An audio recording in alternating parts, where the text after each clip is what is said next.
Welcome, everyone, to episode 91 of the Phoenix Report. I'm Jack Connor, and with me is a guy who I probably go back with this guy probably over a decade at least. When I was first starting my original band, Vertebraker, it was back in 2013, 2014.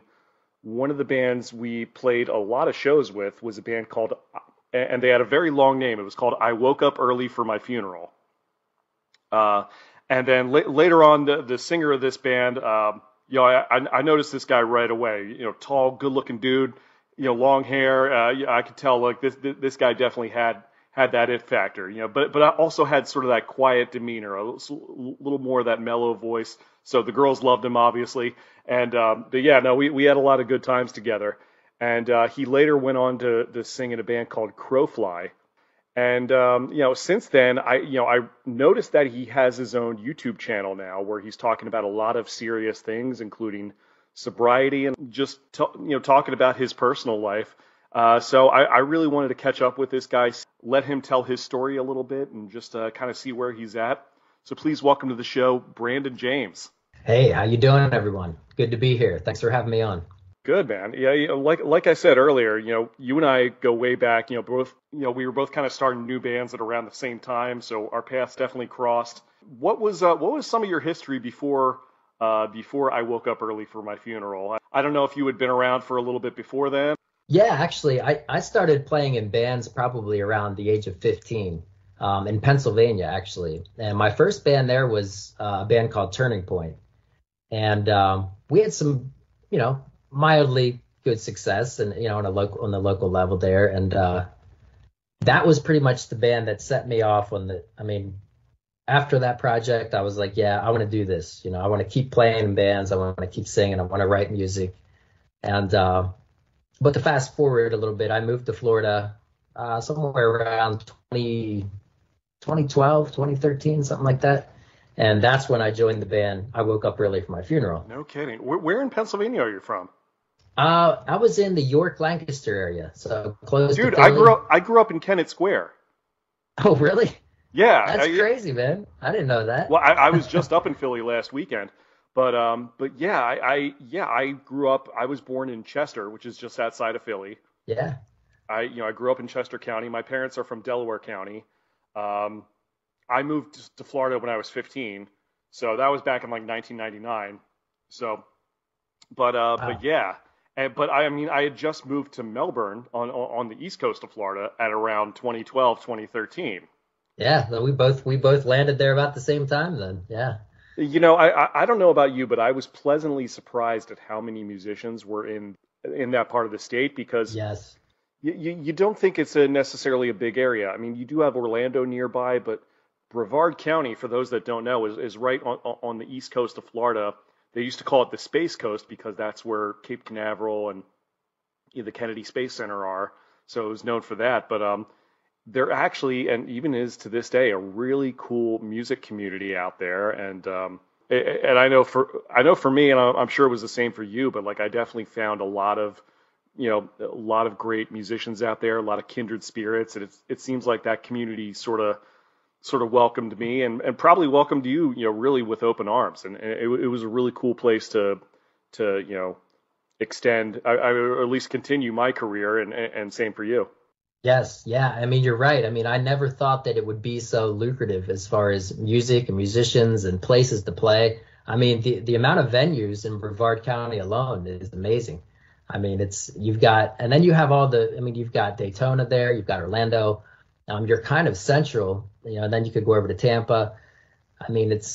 Brevard County would actually really impress me when I moved there, with the amount of musicians and bands and just places to play, which was pretty incredible.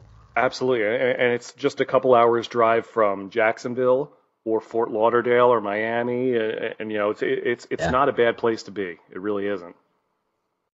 No. So how old were you when you were in your first band? I started my very first band when I was about 15, almost 16, I think.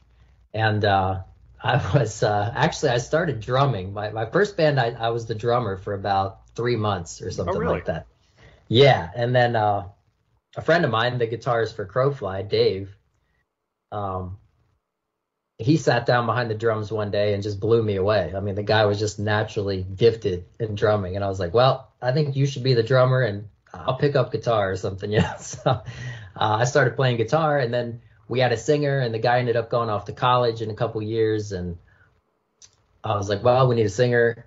There was no one around. We couldn't find anyone. This was, York, Lancaster, Pennsylvania. So I said, well, let me give it a shot. Let me try to sing. And of course, at first I was pretty horrible, and but a few years later, I actually took vocal lessons with Steve Whiteman, who was the singer for, Whitesnake, right? I can't even remember now. Steve Whiteman, Oh no, Kicks, the band Kicks. Yeah, Kicks. Yeah, not Whitesnake, Kicks. That's right. And boy, he was a brutal teacher, man. He was brutal. He'd lay you down, sit some heavy books on your chest, and make you do breathing exercises. And but that's when I really developed, kind of a voice, because before that I was just screaming and pushing and didn't have any concept of how to sing. But yeah, that was a pivotal moment, because at that point I was like, okay, well then maybe I can be a singer. And that's cool. Had you ever like sung before, like growing up? Did you know that you could sing at all going into it, or? No, not really, other than singing in the shower, That's right. Gotcha. Yeah. That's cool. How'd you get hooked up with Steve Whiteman though? That's cool. Well, actually, I was friends with one of the radio station DJs at 105.7 The X, which is one of the rock stations in Pennsylvania. You've probably heard of it, being from that area. Well, I mean, I guess that would have been more central, like Lancaster, Scranton, maybe. That might have been just more central, yeah. Because I always grew up listening to WMMR in Philly. Okay, yeah. That's the big one there. Okay. But yeah, I was friends with this guy, and he said, hey, I know someone that can help you with your singing. It's going to cost you a little bit, but I said, yeah, hook me up. And he gave me his information, and he actually came to Harrisburg, Pennsylvania, and that's where I started taking lessons. So I worked with him for maybe 4 or 5 months, something like that. So yeah, Kicks had a couple hit albums in the late '80s, early '90s. Yeah, they had a few. Yeah. Nice. Oh, that's cool. So I mean, you came down to Florida in around 2012, and how did Funeral happen? Was that something you started? Was that already going before you joined? What was the deal there? Well, when I moved to Florida, I actually had Turning Point still on my mind. Because I was the singer for that band, I wrote a lot of the songs. And so my goal was just to go down to Florida, find musicians to kind of play those songs, and just, replace the old guys and just kind of start anew. But okay.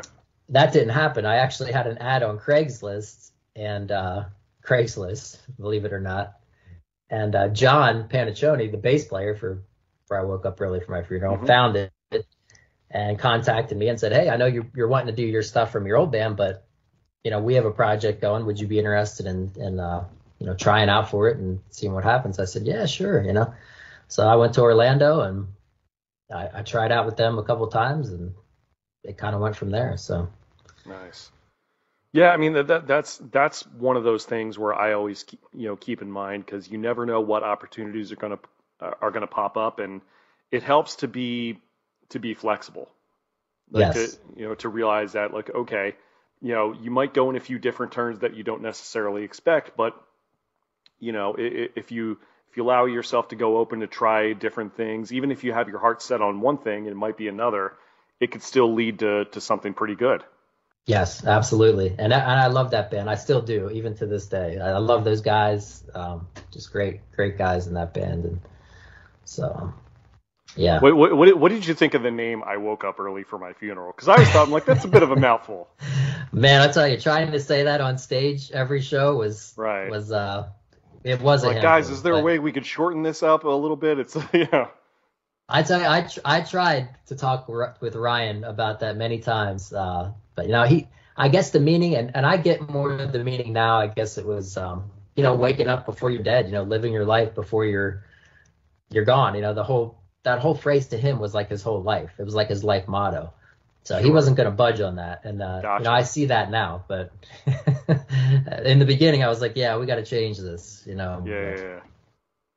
Yeah. Well, that's cool. So how long were you with that band for? Did you do Because I know you guys from working the circuit mainly, but I know you guys. Did you put out a couple EPs, or like how much? What ended up happening with that band? Yeah, it was. I guess we were together for 3 or 4 years, maybe longer. Might have been closer to 5. It's not bad. It's 2013. So yeah, because Crowfly started I think in 2016. Yeah. So yeah, and we did a couple EPs, and then we just kind of. I mean, it got to the point where we were kind of going in different writing directions, and I kind of wanted to start a side project to do that, and the guys weren't real thrilled about that. So we just decided to, let's just hang it up. And, we thought about getting back. I thought about heading back down there maybe and just do like a couple acoustic shows or something with them. But that was kind of the end of it around 2015, 2016. And then Crowfly kind of started from about that time. Cool. I'm trying to remember some of the other folks in Crowfly. I think, because I think some of the people in that band were in another band as well, locally. I'm trying to remember the name, but yeah, you had Timothy Estes was the drummer. He passed away last year. Oh, I'm sorry to hear that. Yeah, so that kind of put a wrench in the gears for that band. But yeah, Dave was in Funeral. He was the drummer for Funeral. Oh, right. And then he was the guitar player in Crowfly. And then we had a bunch of different bass players, so it was okay. You probably wouldn't remember many of those because we went through about 3 or 4. But yeah. Well, I mean, I don't know if I ever played any shows. I think I might have played 1 or 2 shows with you as Crowfly. Yeah, maybe. I mean, I probably played more with you when you were in Funeral back in the day, but yeah. And again, that was in the really early days of my band as well. So, but yeah, no, I think we did. I think we did Shady Oaks in Palm Bay at some point together. Yeah, Shady Smokes. I love that place. It was a fun room, but it's like, my God, the cigarette smoke in that place. You'd have it was smoke rough. hangover. Yeah, it was rough. Oh yeah. My wife would not be like, she cannot handle any of that. Like I got to come home and just put all my clothes on the back porch. Like it's bad. Yeah, it hangs on you for quite a while. For sure. And I think we might have done, I'm trying to think that the show we did, it was either one for Chris Sherry, who was the promoter out there. It was either that or the Brevard County, Metal Music Awards or something, maybe? Yeah, was that with James Cripps? It could have been. Yeah, it was either James or Chris Sherry, one of those guys. But yeah, wonderful guys, great promoters, obviously, and very good friends to this day. Yeah, definitely. So Crowfly, how long was Crowfly together for? Because I haven't heard too much from Crowfly in recent years. Certainly, not like post pandemic. What ended up happening there? Yeah, that was pretty much when the pandemic happened. That kind of that's when everybody kind of stopped for a while, I guess. And after that, we just really never picked it up again. Right. I mean, obviously, I know you lost Tim, which again, my condolences for that, but. Yeah, well, that was the thing. I mean, last year, before he passed, a few months before he passed, we actually had plans. I was going to head down there for the summer. And, of course, we were writing new songs. And, I mean, that was going to be kind of our entrance back into the scene. And then, he didn't make it to that. So so now we're just kind of like, well, I don't know if Crowfly will ever, because without him, it's kind of, I don't know if I'd want to carry on the name or anything. So. Gotcha. Well, I mean, and one of the reasons why I kind of noticed, I kind of reached out to you right away is because I saw that you've been a little more active on YouTube lately with your own channel, and it's not necessarily music related, but it is stuff that is a little more personal to you. I didn't know if you wanted to talk about that for a little bit. Yeah, sure. I mean, I've, as you know, in this music business, in the scene, it's alcohol becomes quite a big player in things. And, yeah, I mean, it's such a rock cliche at this point, but I mean, it happens. It does, and I mean, I didn't really realize I had a problem with it because I never really drank when I was singing. Like I would always hit the stage sober, but man, I tell you, afterwards it was anything goes, and it was getting to the point where it was affecting everything in my life because that's all I wanted to do. And and I talk about that a little bit on my channel. Is, I started to. It didn't matter if it was music or if I was hanging out with friends or it was Christmas morning. I couldn't wait to hit the booze. It was just like, and I really struggled with it for a long time. And, finally about 3 years ago, I just pulled the plug and said, you know what, I've got to stop this. And I did, and I overcame it. And I feel like, starting the YouTube channel was kind of a way for me to document it, the kind of my own little journal of my, my life and evolution and all that type of thing. But also for others to maybe hear something that might help them overcome what they're going through. Because, man, I know I can think of about 20 people right off the top of my head that drink way too much. Yeah. Just, within my extended family and other bands and things like that. And I see them struggling with the same things. But it is a personal choice, and no one else can really change it unless you truly want to change. You won't change. It's got to come from you. I mean, one of the things I noticed about, and this isn't just with music, but I think, I feel like, creativity and artistic expression, whether it's music or anything else, it tends to be a form of therapy for a lot of folks. Certainly myself included. It's a way that we express ourselves, and certainly being singers, we're known for being even more vulnerable on stage in Sure. ways that a guitar player or a drummer might not necessarily understand. But it's also when you're using your voice, you're emoting a lot more, and you are a little more vulnerable in that case.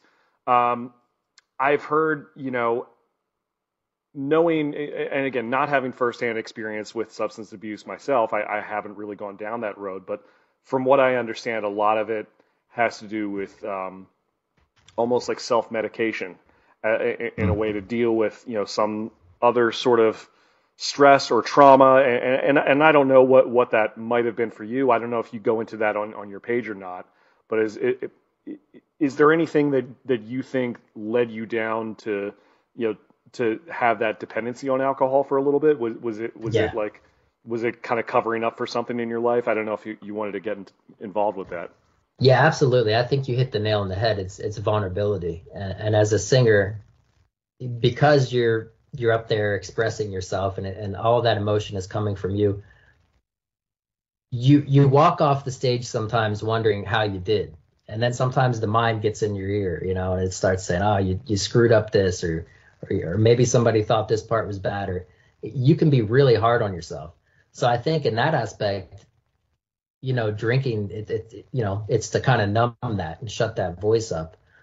But also, childhood trauma and things. I mean, I had somewhat of a rough childhood, I guess. I mean, I was adopted and things like that, and I won't get too far into all that, but I think I was using it as a crutch to cover up those emotions and keep those things out of my mind, and rather than just facing it head on, that I would use the alcohol and the drinking as kind of a way to but also from all that trauma came a lot of the songwriting ability with, ideas and the artistic.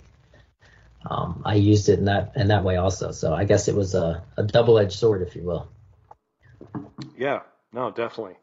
From what I understand, especially when you give up something cold turkey like that, there can be the withdrawal at first is very difficult. I feel like obviously, like you said, you've been about 3 years sober. Yeah. Yeah. Congratulations, by the way. Yeah. That's awesome. Thank you. Yeah. Yeah. In the last 3 years, have you found some, other ways to sort of like help fill whatever void there is, or help, express that part of yourself? Obviously with, alcohol not being in the picture either. What are some of the changes that you've made to kind of help deal with all that?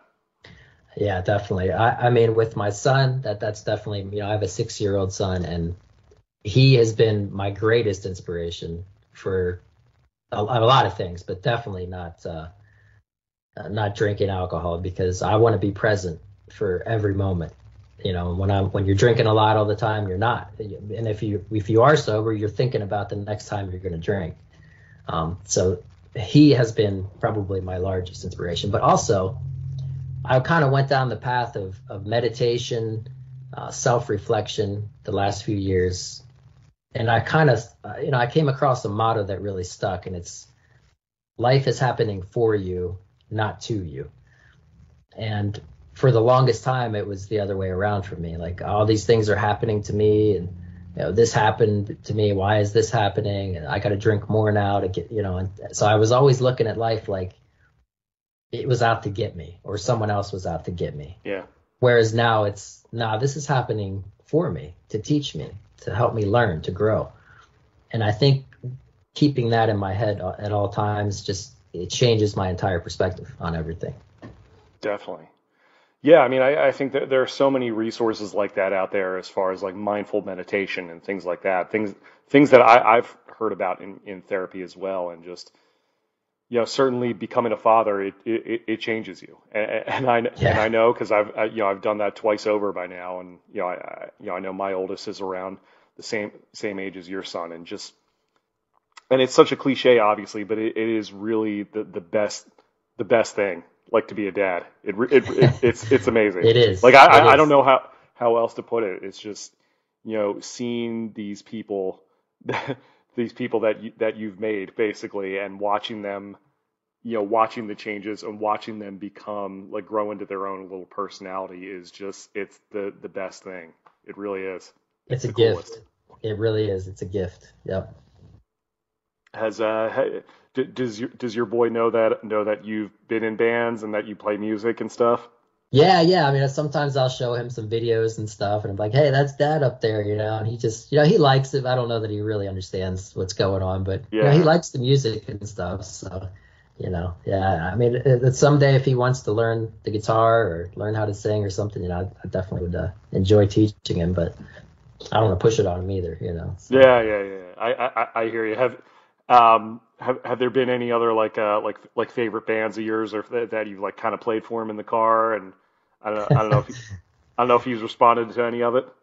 Yeah, what's that band, Dire Straits? For some reason, I had Dire Straits on one day. Really? And man, that kid just loved that whole album. Yeah, I mean, I don't Money listen for nothing. to it. Yeah. Yeah, I mean, I don't listen to it all the time or anything, but man, he asked me to play that, over and over. I'm like, wow. And Sultans of Swing. Yeah, that one especially. And there's another band, Tears for Fears. Yes. Man, he just loves that.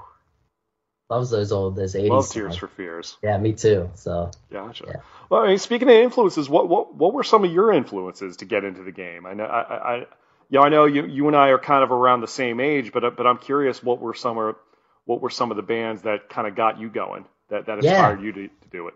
I was really into, believe it or not, like the 90s, like alternative stuff. Like, if like Toad the Wet Sprocket, Matchbox 20, Three Doors Down. I guess that was more like 2000s. But I really was into Goo Goo Dolls was one I really liked. I can definitely see that. Yeah, I definitely remember from when we played with you. I'm like, he's definitely got that 90s vibe. I mean, even though it was 2012, I still...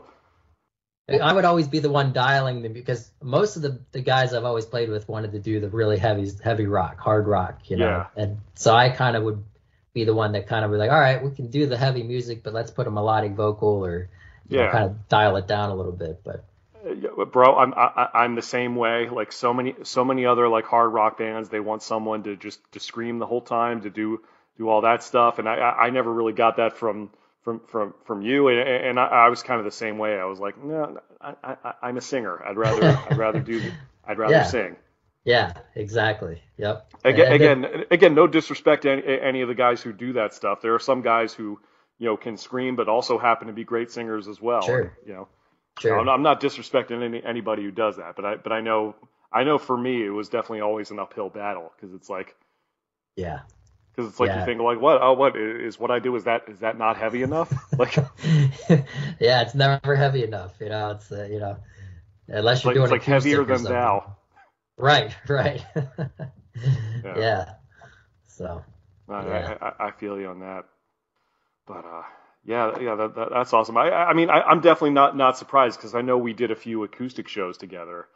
Um, I forget if it was either as Funeral or as Crowfly, but I remember we had done a few, we had been on a few acoustic shows together, and I always saw you as being very comfortable in that element. Yeah, and I've always actually preferred that, believe it or not. I just, I mean, I love the electric guitar. I love the loud. I love but man, just sitting down with an acoustic and singing, man, I feel like I'm in my zone in that scene there. Yeah. Gotcha. Do you have a particular singer or songwriter that really kind of that you identify with that you've kind of tried to emulate as best you can over the years? Man, there's been so many. I mean, I've always loved Chris Cornell. Mm. Um, and actually, one of my greatest influences, which probably doesn't come out in my songwriting or my voice, but Villa Vallo from the band Him. I'm not sure if you know the band Him. Yes, I love him. Yeah, Yeah, him is awesome. Yeah, yeah, I'm a big fan. He's got that lower register for yeah, he's sure. very, very like baritone singer. But man, I've always loved the way he enunciates things and just his. And there's just something about his voice that I've always kind of, I never really, tried to copy it or anything, but I was influenced a lot from that band. I can see he's a very soulful singer. Billy is. Yeah, yeah, One of my favorite songs from them is "The Sacrament." yes, yes, love that song. Man, that's Just just a beautiful song. I mean, yeah, and see, that's a perfect example of kind of like a metal band but with melodic vocals, or, absolutely. you know, I mean, they call it love metal or whatever it yeah, was, yeah, whatever the title is, but it's just great rock music, man. it is. Yeah, it really is. Stuff like that. There's always going to be a market for that somewhere, I think. Oh yeah, and I mean, I don't know what they're doing nowadays. I think I haven't heard much from them, but I'm sure that Yeah, I mean, they'll well, I mean, just. he's going solo for now. I know the band is done, but Billy is still out there. He was touring with Black Veil Brides and a local Orlando band, Dark Divine. Ah, okay, yeah, Yeah, I don't know if you know those guys, but like those guys they've been going on the road with them here in the States, and I think they've been doing some stuff in Europe as well. Like, so I'm nice, like, yeah, I've had Robbie from that band on my show as well. Like those guys, they're making some moves. good. That's awesome. That's good to hear that. Yeah, that type of music needs to be heard. In my For opinion. sure. Yeah, yeah. But yeah, so getting back to your YouTube channel, obviously you've been telling your own story. Do you give like any tips to other people who might be looking to make that sort of change, or maybe other recovering addicts maybe, or is what are some of the typical content on your YouTube channel? Yeah, it's been really sporadic up to this point because haven't really had like a direction I wanted to go with it. Because sometimes I talk about diet and food and stuff, or sometimes meditation, or lately I've been talking about the addiction thing. So I'm just kind of, yeah, I might eventually come with some sort of direction where I'm going to just talk about this type of thing and stick with it. But I would say, as far as addiction goes, if you're struggling with that, there's this. I always say there's two people inside you, or there's there's you, and then there's the ego. The ego is the one that will continue to make your decisions until you take control of it. Hmm. So until you really find out who you are, know thyself, know who you are. I think that's the key to overcoming addiction, is to really understanding that you are in control, and you have the power to create, and you can do or not do whatever you want. But as long as the ego is in control of your thoughts and actions, you're going to continuously fall victim to addiction and anger. I mean, there's so many other emotions that fall under that, I think. Yeah. And it's, especially if you're looking for validation from these external factors, like, Yes. what is it really that you're looking for? Like, what type of void are you trying to fill with that? Yes, exactly. You're looking for an external solution to an internal problem. Yeah. Yeah, and certainly being on stage and getting that sort of validation, it's a unique thing, and obviously, I assume that you're probably a lot like me in that one of the few places that you feel really uninhibited is when you're on stage, Yeah. ironically enough, in front of people. Right? You'd think that would be the most uncomfortable place, but yeah, it's where you feel like you can just express everything and anything, and it Because comes you out feel as like art. you're in control of the situation. Right, right. And it's your art, and there can't Yeah, be any and good or you feel bad like, all about it. right, in that moment, I am being listened to. I Right. am someone is actually letting me speak rather than speaking at me. Yeah, exactly. Because someone's actually listening. Yeah. Or at least you think they are anyway, but Yeah, I mean, preferably, preferably, you yeah. hope they are. Yeah. But yeah, that's very true. That's a good point. Yep. Yeah. No, I'm curious. Hey, are there any particular books or podcasts that have kind of helped you along, as far as, cultivating some of this advice, or maybe helped you through your own journey that you sort of credit with that? I don't really have any the podcast world is kind of new to me. I mean, obviously you're doing podcasts, which is cool. I didn't know that. So now that I know that, I can check some of your stuff out too. But It's um all over the place for sure. yeah. Yeah. No, I guess not offhand.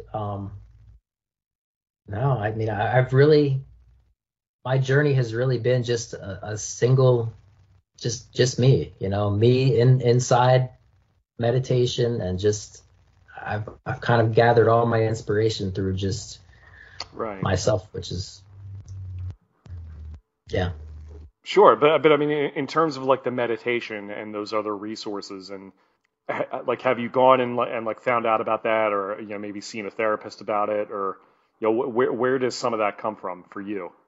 Okay, yeah, actually, I mean, a lot of YouTube channels is actually where I've kind of got into that. All right, yeah, So that's kind of what I was driving at, but yeah, yeah, yeah, there's a guy called Josh X, I think that's his name, Josh X, and he has a YouTube channel, and that was a big inspiration for me. If anyone's interested in meditation and kind of healing and the holistic way of healing and things like that, it would be a good channel to check out. But yeah, of course, you click on that channel and then 100 other ones pop up. And so I just kind of started going through oh the yeah, YouTube catalog and watching things. And some of it doesn't resonate. Some of it's like somebody trying to sell you things, so you kind of have to weed out all the garbage. yeah. Uh, but there's a lot of good information on there. Yeah, I mean, I think certainly when it comes to making decisions like that, knowing what your values are, knowing what your principles are and where they come from, and having goals for yourself, like what do like wanting to be the best version of yourself, wanting to be the best father, best husband, whatever it may be, and knowing what that is, and being able to go after it. I think it makes a difference in the world. I feel like too many people out there don't really feel have that sense of purpose, Yes. or Yeah. like what figuring out your sense of purpose, or what your duty or responsibility is. And some people might think, oh, responsibility, that seems stressful. I'm like, well, it doesn't have to be. Yeah. Like, in terms of like getting where you want to be, what is it that you want?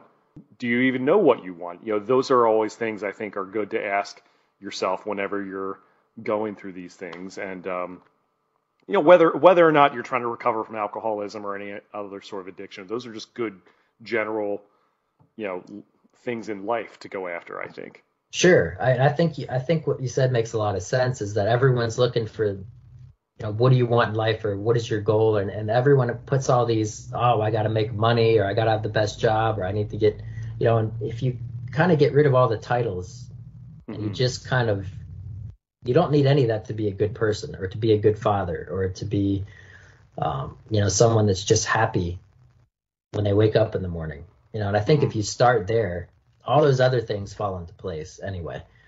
So at least that's what I've found. Absolutely. I wake up with gratitude. I just wake up and I say I'm thankful and blessed, and Oh, whatever dude, comes, I'm happy. gratitude is huge. It is. And thankfully there's some, you know, for all the stuff on social media that people complain about, and sometimes rightly so. I think that the flip side of it is that you do have all those resources out there if you seek them out. A lot of these motivational things, faith-based or otherwise, or wherever you fall into with that, but those things are out there, and I think that's certainly one of the blessings about this digital age we live in. Yes, yeah, you can look at it one of two ways. You can say it's ruining us, and we're AI is going to be taking over our lives. But I see it the way you do. I think there's good and bad, and if you use it the right way, it can be a very good tool, and it's helping a lot of Absolutely. people. So Gotcha. Well, with all that in mind, with the YouTube channel going and with you coming out of the other side of this really personal discovery, how, as far as music goes, is that something you have? Do you have anything in the works in the future? Anything in mind about what you want to do? If is it still something you want to do? Like, what's going on with that? yeah, I mean it's definitely still tugging at my it's pulling me, and I want to get back into it. It's just with this whole thing, with my drummer, with Tim, and it's kind of put a wrench in the gears, I guess. But Yeah. I do think I'll find something and put something together again in the future. I think right now it's kind of just best I don't try to rush it and find something organic and let it happen. But I mean, there are days I'm like, man, I wish I was playing. I wish I was playing tonight, or Yeah. So I traveling. know I know you play guitar as well. I know, do you like to write songs on your own, or do you prefer like the collaborative process? Usually I like to come up with an idea, like maybe just a chorus or a verse, and then what I like to do is take that to a band or to someone else and then collaborate and just watch it grow. Yeah. Because yeah, I'm sure you could write a song on your own, and it's fun to do that sometimes. But to me, it just comes to life when you get everyone else's you know garden of of artistic ability involved with it, and it just Yeah. kind of grows. So yeah, Absolutely. Absolutely. Well, awesome, man. I'm glad to hear it, and I'm glad for the success of the YouTube channel. Hopefully, hopefully that keeps growing. Hopefully that helps out other people, who might be just looking for some friendly advice and looking for information on meditation or whatever it might be. And even if it's fans of your old band, just to come and see what you're up to. I think it's a yeah, good thing. yeah. Maybe I'll put some clips on there, some acoustic stuff or something, just for fun. Definitely. Yeah. Definitely. So where can people find you on YouTube? The channel is called Evolution of Self, and you should be able to pop that in there. You'll find me there. Um, right now, that's the only place I really have. I'm directing traffic, I guess. So, but I also have an Gotcha. Instagram channel, which is also Evolution of the Self. If anyone wants to check that out. Awesome. Well, I will be sure to drop all the links in the description here. Very cool. Well, I mean, I'm glad. You'll definitely have to keep me posted, especially if some new music ends up coming in out of this, down the road. Obviously, there's no rush. There's no timetable on it. I know how that goes. Um, Yeah, but um, but yeah, man. Hopefully, Orlando hasn't seen the last of the two of us sharing the stage together. I I'd hope like not. that to happen again one of these days. Yeah, me too, man. Me too. That'd be great.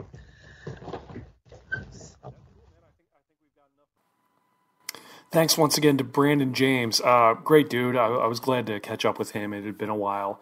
One thing he mentioned that I guess I didn't know this until after we had finished the interview segment is that Brandon has actually relocated to Kentucky.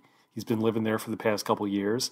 I know he still has plenty of friends and connections down here in Florida, and from what I understand, he might be trying to get back down here one of these days. Who knows? But either way, make sure you check out his YouTube channel, Evolution of the Self. It's at youtube.com/evolution of self 1111, or check him out on Instagram, Evolution of the Self, all with underscores in between the words. Evolution of the Self on Instagram. As far as upcoming events, it's been a while since I've had any of those to announce here on the show, but as I record this, it's April 26th, 2024. Next week, or I should say a week from the time that I'm recording this, I will be playing a show with New Divide, my Linkin Park tribute band, that'll be Friday, May 3rd, 2024, at the Shovelhead Lounge in Longwood, which is just outside of Orlando. We will be there along with Suffer, which is a Stain tribute band, and Nookie, a Limp Bizkit tribute band. So that's the music of Stained, Limp Bizkit, and Linkin Park all in one night. It's going to be a pretty cool night of new metal. So make sure you check that out. We have facebook.com/New Divide Band for all the info with that.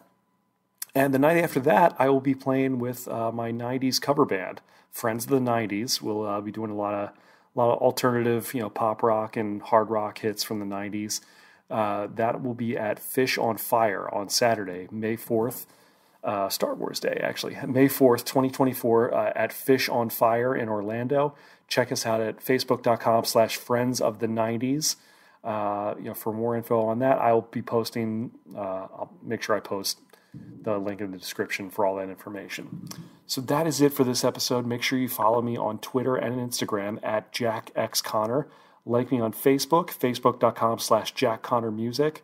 You can check out my old original band, facebook.com/vertebrakerband. New Divide, obviously, at facebook.com/New Divide Band. Friends of the 90s at facebook.com/Friends of the 90s. As always, if you have any questions, comments, or suggestions, make sure you can email me at jackconnorpodcast@gmail.com. You could tweet me or X me with the hashtag Phoenix Report. No matter where you're listening to this, whether it's on YouTube, Apple, Spotify, make sure you subscribe or hit like or leave a review. Ding the notification bell, whatever you need to do, to be notified of new episodes coming up. And feel free to go back and listen to the old ones. Thank you guys as always for joining me. This has been the Phoenix Report. I'm Jack Connor. I'll catch you guys later. Bye.